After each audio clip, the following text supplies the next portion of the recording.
তো বস, এখন আমরা কথা বলবো ওয়ার 2 এর মোস্ট অ্যান্টিসিপেটেড ট্রেলার নিয়ে, যেটা আজকে কিছুক্ষণ আগে ড্রপ করা হয়েছে। যথারীতি আমি ট্রেলারটা 7 থেকে 8 বার দেখলাম। তো কেমন লাগলো এই ট্রেলারটা? অনেস্টলি স্পিকিং, আমার না এই ট্রেলারটা টিজারের থেকে অনেক অনেক বেটার লেগেছে। এবং যেরকম ওয়ারের ক্ষেত্রে করেছিল, যে ছবিটা যতক্ষণ না এসেছে প্রোমো দেখে আমাদের এক লাইনের গল্প মনে হয়েছে, কিন্তু সিনেমা হলে গিয়ে আমরা সারপ্রাইজ পেয়েছি। এবার ওয়ার 2 এর গল্প তারা বেশি রিভিল করতে চায় না, ফলে এখানেও না কাইন্ড অফ সেরকমই ট্রুপ তারা ইউজ করছে, যে আমরা গল্পটা হয়তো একই রকম প্রেডিক্ট করব, একই রকম ভাববো, কিন্তু সিনেমা হলে গিয়ে আমরা সারপ্রাইজ বা টুইস্ট কিছু পাবো। এবার আমার যেটা এই ট্রেলার দেখে মনে হচ্ছে, এখানে এনটিআরের যে ক্যারেক্টার, সেই চরিত্রটা সুপার হিউম্যান।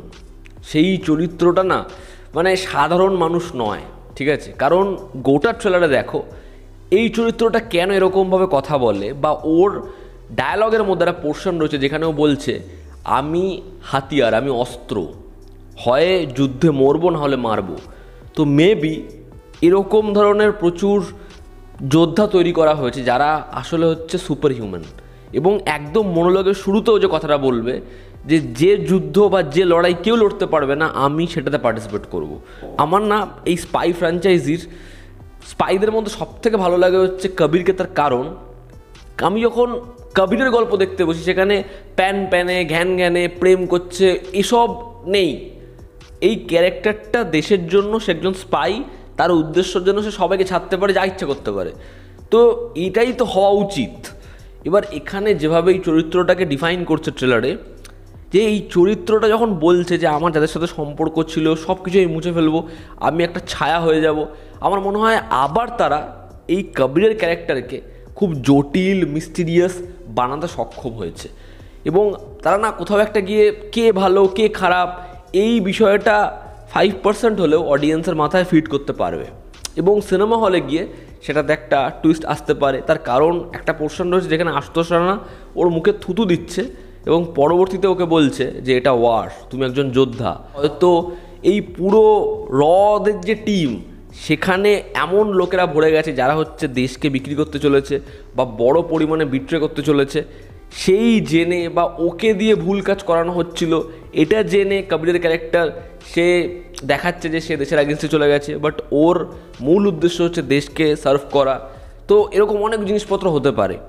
তবে ট্রেলারে যেরকমভাবে তারা মনোলগ দিয়ে এই দুটো ক্যারেক্টারের থ্রু ট্রেলারটাকে ডিজাইন করেছে, সেটা স্মার্ট অ্যাপ্রোচ এবং ভালো ডায়ালগস হলে ইম্প্যাক্ট অনেক বেশি পড়ে। আব্বাস টায়ারওয়ালা সে সময় নিয়ে ডায়ালগস লিখেছে, এবং যেটা আমার টিজারের ক্ষেত্রে হয়নি, ডায়ালগসগুলো খুব মনে হচ্ছিলো ইমোশনলেস, সেটা কিন্তু এখানে মনে হচ্ছে না। এখানে যে মনোলগটা বাজছে সেটা কিন্তু ইম্প্যাক্ট ফেলতে পারছে। ওই দুজন দুরকম ধরনের স্টেটমেন্ট দিচ্ছে এবং সেটা একটা পয়েন্ট এসে ইন্ডিয়ার জন্য ওই জায়গাটা ওয়ার্ক করে। এবং ঋত্বিককে হেভি লাগছে এবং ওই ক্যারেক্টারটাকে ভীষণ মানে মিস্টিরিয়াস করা গেছে। প্রথম থেকে শেষ অবধি ঋত্বিককে খুব ভালো লাগছে। এনটিআরকে আমি এখনও বলবো যে আমার এনটিআরকে ঠিক আছে, টিজারের থেকে একটু বেটার লাগছে, বাট এনটিআরকে আমার বিশাল কিছু মনে হয়নি। কিয়ারা আডবাণী তাকে তো ওই শো পিস হিসেবে ইউজ করা হবে আমরা জানি, এবং বিকিনি বিষয়টা আপনারা প্রত্যেকেই জানেন। তাকে আমার ঠিক আছে, দেখতে সুন্দর লেগেছে, বাট আলাদা করে এই চরিত্রটাও যে খুব বেশি কিছু হবে মনে হয় না। হ্যাঁ, এমন হতে পারে কিয়ারা আডবাণী অ্যান্টাগনিস্ট হয়ে গেল। যদি আমি অ্যাকশনটার কথা বলি, তাহলে আমি বলবো অ্যাকশনটা না টিজারে যেরকম দেখে খুব ফেক লাগছিল, ওই ব্যাকড্রপগুলো সেগুলো পুরোপুরি গ্রিন স্ক্রিনে করে কেটে বসিয়ে দিয়েছে ওরকম মনে হচ্ছিল। ভিএফএক্সটা আমার মনে হয় টিজারের থেকে একটু ইমপ্রুভ করেছে কিছু কিছু জায়গায়, কিন্তু সেটা বেটার লাগছে। পুরোটাই যে বেটার লাগছে বলছি না, সেটার মধ্যে এখনও সমস্যা আছে। তবে কিছু কিছু মোমেন্টস আছে যেগুলো ভালো লাগছে, যেমন হচ্ছে এনটিআর এবং ঋত্বিক দুজনের 2 শটে ওই ফেস অফ বা হচ্ছে রেডিশ টিন্টে দুজন ব্ল্যাক বুটেড অবস্থায় এসেছে এবং ফায়ারিং করছে, এরকম ধরনের কিছু জায়গা যেগুলো মোমেন্ট ওয়াইজ বেটার। ওই উলফটা ওর দিকে তাকিয়ে রয়েছে, শর্ট ফাইটটা তো বেটার লাগছে। তো এরকম কিছু মোমেন্টস, কিছু কিছু অ্যাকশন গ্লিমস রয়েছে, সেটা বেটার লাগছে। তো এই ছিল যেটা ভালো লেগেছে আমি বললাম। এবার যদি খারাপ লেগেছে কি বলি, ভিএফএক্স যেমন কিছু কিছু জায়গায় ইমপ্রুভ করেছে, এখনও কিছু কিছু জায়গা আছে যেখানে ইমপ্রুভ করার দরকার রয়েছে। গোটা ট্রেলারেই ভিএফএক্সটা ভীষণ ব্যাপক বা ভীষণ বিলিভেবল, এটা কিন্তু এখনও মনে হচ্ছে না। আমার একটা ভয় রয়েছে, সেটা হচ্ছে যেহেতু এই পুরো টেমপ্লেটটা ওয়ারের মতো, তো যদি ওয়ার 2 এর গল্পটা বা এখানে ওই ছোট ছোট যে হাই নোটগুলো, টুইস্টগুলো, শক ভ্যালু, সেগুলো ওয়ারের মতোই হয়, তাহলে কিন্তু সেটা ওই লেভেলে ওয়ার্ক করবে না যেই লেভেলে ওয়ারের ক্ষেত্রে 2019 সালে ওয়ার্ক করেছিল, আজকে 2025 সাল। বাট ট্রেলারটা ডেফিনেটলি ভালো, টিজারের থেকে অনেক অনেক বেটার।